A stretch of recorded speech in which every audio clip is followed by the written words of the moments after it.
मैं निवेदन करती हूँ आपको जागृत करने के लिए ये आज की कथा आई है। ये बताने आई है कि तुम सब ही माँ भगवती के सपूत हो और माँ भारती के लाल हो। हमारी भारत माँ आप सबसे सुशोभित होते हैं। कितने लोग हैं जो राष्ट्रभक्त है, वो हाथ उठाइए। जो राष्ट्रभक्त है सभी है ना।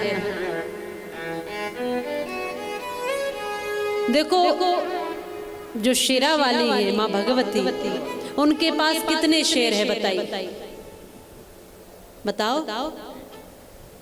एक शेर है ना। शेरा वाली के पास तो एक शेर है। शेरा वाली के पास तो एक शेर है जिसपे वो सवारी करती है, लेकिन हमारी भारत माता शेरा वाली नहीं, वो तो शेरों वाली है। उसके पास तो तुम जैसे तमाम शेर विद्यमान है। माँ भारती के पास तो तुम सब उनके शेर ही हो। तुम्हारे ऊपर माँ गर्व करती होगी।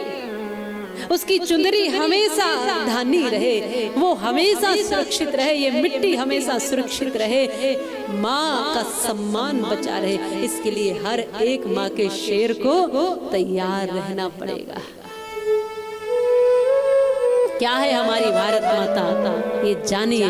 एक भाव दिया है, भारत माँ शेरा वाली नहीं, क्या है, शेरों वाली है। एक दो शेर नहीं उसके पास तो तमाम शेर हैं। इतने शेर हैं कि शायद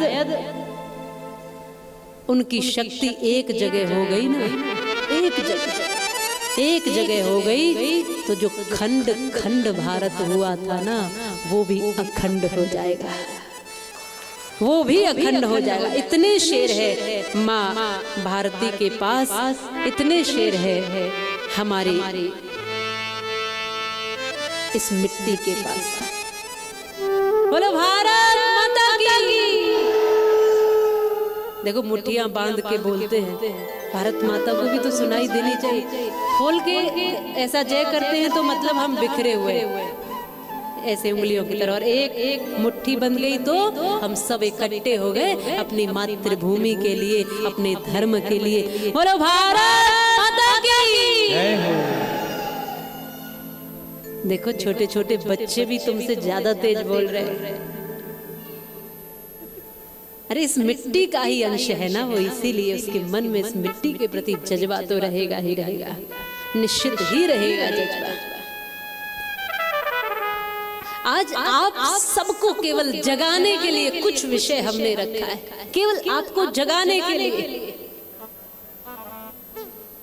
और ये बताने के लिए कि जो कार्य आपको मिला है वो कार्य ईमानदारी से करना, कर्तव्यनिष्ठ होकर, वही देशभक्ति है आपकी। आपको बॉर्डर पर नहीं जाना गोली बंदूक लेकर बंदूक चलाने के लिए। बॉर्डर पर खड़े हुए सैनिक अपना काम कर लेंगे, लेकिन आपको यहाँ अपने घर को, अपने मोहल्ले को, अपने समाज को, अपने गांव को, अपने विचारों को ठीक रखना है। और जो कार्य तुम्हें मिला है वो कार्य ईमानदारी से करना ही तुम्हारी देशभक्ति है।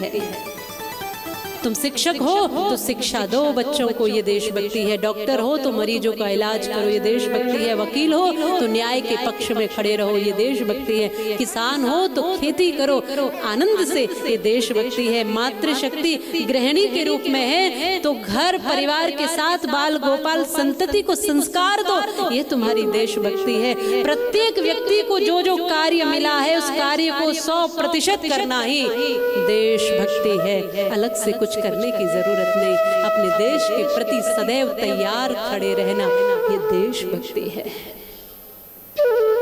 हर समय आप जागृत रहें, ये देशभक्ति है। जो कि मैं हर बार आपको बताती रहती हूँ। आप कहते हैं कि आप जो कह रहे हो इससे सब बदल जाएगा।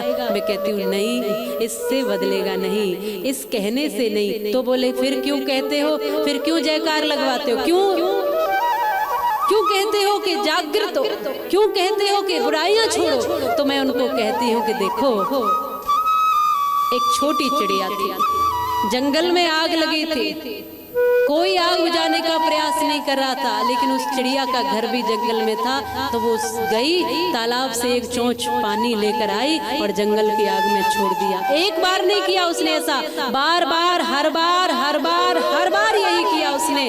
और बार बार जब वो एक चोंच बूंद में पानी ला करके जंगल की आग में छोड़ती तो सारे जंगल के जीव हंसकर कहते, क्या चिड़िया तुम आग बुझा दोगी इतने से पानी से? उसने कहा कि अरे मैं आग बुझाने का प्रयास नहीं कर रही, मैं तो तुम सब सोए हुओं को जगाने का प्रयास कर रही हूं। तुम जाग गए तो कोई आग रहने वाली नहीं है, तुम जाग जाओ, यही कथा का उद्देश्य है। केवल जागरण जागरण जागरण, मनुष्य के लिए जागरण, मनुष्य को जगाना। तुम जाग गए तो सब ठीक हो जाएगा, यदि नहीं जागे तो कितनी भी कथाएं सुनते रहना, कुछ बदलने वाला नहीं है। और एक बात सुंदर उस चिड़िया ने कही थी कि मैं इसलिए भी काम कर रही हूँ, इसलिए भी ये कार्य कर रही हूँ कि जिस दिन इस जंगल का इतिहास लिखा जाएगा, मेरा नाम आग बुझाने वालों में होगा, आग लगाने वालों में नहीं होगा। क्योंकि भारत का कुछ नहीं बिगाड़ा, दुश्मन की तलवारों ने भारत को बर्बाद किया है, भारत के गद्दारों ने। पृथ्वीराज के साथ यदि जयचंद गद्दारी ना करता तो सपने में भी गौरी साहबुद्दीन कदम यहाँ ना धरता। और सोमनाथ पर यदि पुजारी दिखलाता कायरता ना, तो गजनी का महमूद खजाना यहाँ के धन से भरता ना। ईसाइयों की तादाद बढ़ाई बेहुदे प्रचारों ने और भारत को बर्बाद किया है भारत के गद्दारों ने। इसलिए आपका नाम आप आग लगाने वालों में नहीं, आग बुझाने वालों में लिखाइए और जागृत बनिए। ये देश हमारा है, ये देश हमारा है।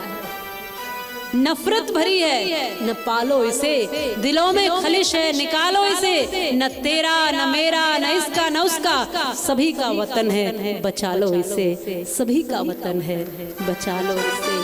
सभी का वतन है, बचा लो इसे। सभी का है देश। और जब सारे हिंदू शेर इकट्ठे होते हैं ना, तो निश्चित ही कुछ परिवर्तन, कुछ नया। क्योंकि हिंदू माने सनातन, जो सबके कल्याण की भावना लिए, विराट हृदय लिए बैठा है, वो है हिंदुत्व। जो सबके कल्याण के लिए, जिसमें चींटी, जीव जंतु, पशु पक्षी, पेड़ पौधे सब आते हैं, वो है सनातनी, वो है हिंदू। और जो सबके लिए मंगल करता है। इसलिए तुम जो चाहो वो कर सकते हो। तुम चाहो तो खारे जल को सोम बना सकते हो, तुम चाहो तो पत्थर को भी मोम बना सकते हो, और तुम चाहो तो बंजर में भी बाग लगा सकते हो, और तुम चाहो तो पानी में भी आग लगा सकते हो। तुम चाहो तो सब कुछ कर सकते हो। शक्ति को भूले हो तुम, वीर बजरंगी हनुमान जी के उपासक होते हुए कैसे कमजोर पड़े हो। रामचंद्र के जयकारे बोलने वाले क्यों रो रहे हो?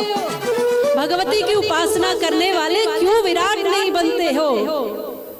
और कृष्ण कन्हैया के उपासकों क्यों योगेश्वर को पहचानते नहीं हो? क्यों उस विराट श्री कृष्ण का ध्यान नहीं करते हो? सारी शक्तियां 33 कोटि देवता यहाँ बैठे हैं, इसलिए तुम कमजोर नहीं हो। तुम जागृत बनो, सजग बनो, सावधान बनो। मैं हमेशा कहा करती हूँ, अंधविश्वास विश्वास के साथ ही फैलता है। हमेशा कहती हूँ, जागृत बनना, धर्म को लेकर भी और राष्ट्र को लेकर भी सावधानी से जागृत रहना है। आज देश को दुश्मनों से नहीं, गद्दारों से खतरा है। खजाने को चोरों से नहीं, पहरेदारों से खतरा है। और धर्म रक्षा के लिए भी सावधानी की आवश्यकता है, क्योंकि आज धर्म को नास्तिकों से नहीं, धर्म के ही ठेकेदारों से खतरा है। इसलिए मेरा आह्वान है, इन व्यास पीठों से कुछ जागृति की ही बात हो, समाज को एक सही मार्ग देने की ही चर्चा हो, समाज जिससे मजबूत हो, संगठित हो, सुव्यवस्थित हो, संस्कारी हो, ऐसा ही भाव इस व्यासपीठ से जाए।